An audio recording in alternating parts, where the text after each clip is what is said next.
નમસ્તે દોસ્તો, કેમ છો? તો તમારું હાર્દિક સ્વાગત કરું છું હું મારી યુટ્યુબ ચેનલમાં. તો તમે વિચારતા હશો કે આ કોણ છે અનનોન પર્સન, નવો છોકરો છે. તો મારું નામ છે જયેશ અને હું રહું છું એક એવી સિક્રેટ જગ્યામાં જો કે અત્યારે મારાથી કહેવાય એમ નથી. કેમ? જો કે ઘણું મોટું એવું રહસ્ય છે જો સમય જતા જતા હું કહીશ.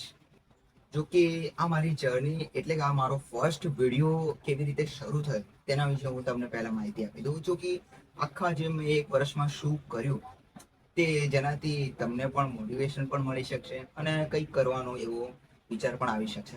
જો કે 12થમાં મેં થોડા પર્સન્ટેજ એવા સારા લાવ્યા હતા જેનાથી મારી ફેમિલીઝ મને કહે કે તું ગવર્મેન્ટ જોબ્સની પ્રિપેરેશન સ્ટાર્ટ કરી દે. પરંતુ એ સમયે મને સ્ટાર્ટિંગમાં કંઈ એવું નોલેજ ન હતું આ કોન્ટેન્ટ ક્રિએટરનું આગળના જીવન વિશે, કેવી રીતે જીવન જીવવું તેના વિશે.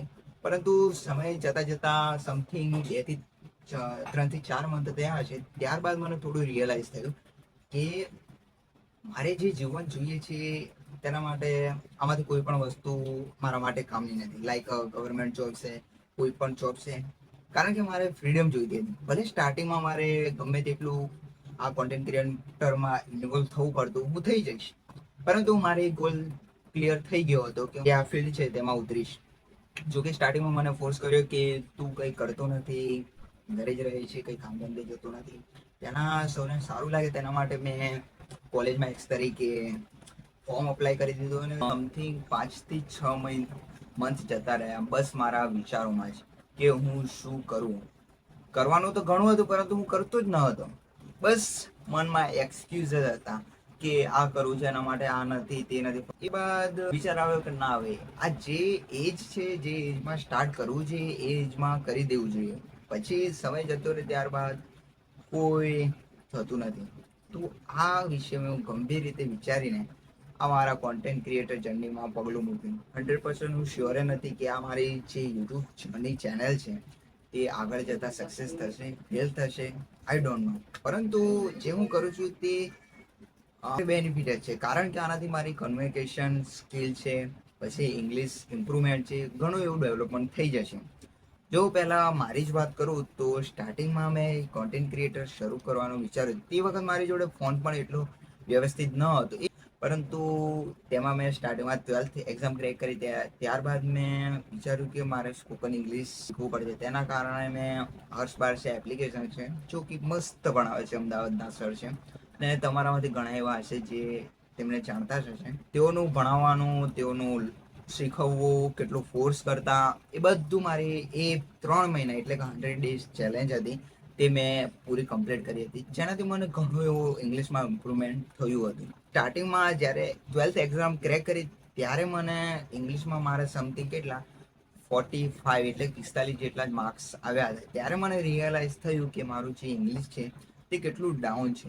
જો વિચાર આવ્યો કે જે આપણે કરિયરમાં વસ્તુ ઇમ્પોર્ટન્ટ છે તે જ એકદમ નબળું હશે તો શું તે આગળ મારા માટે બેનિફિટ નહીં રહે.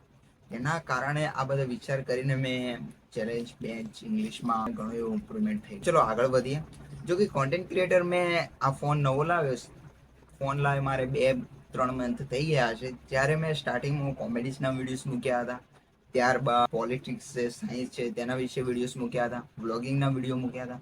પરંતુ કોઈ પણ એક વસ્તુમાં હું કન્સિસ્ટન્સી ડિસિપ્લિનથી વર્ક નહોતો કરી રહ્યો. એ જ મારી મોટામાં મોટી ભૂલ થઈ.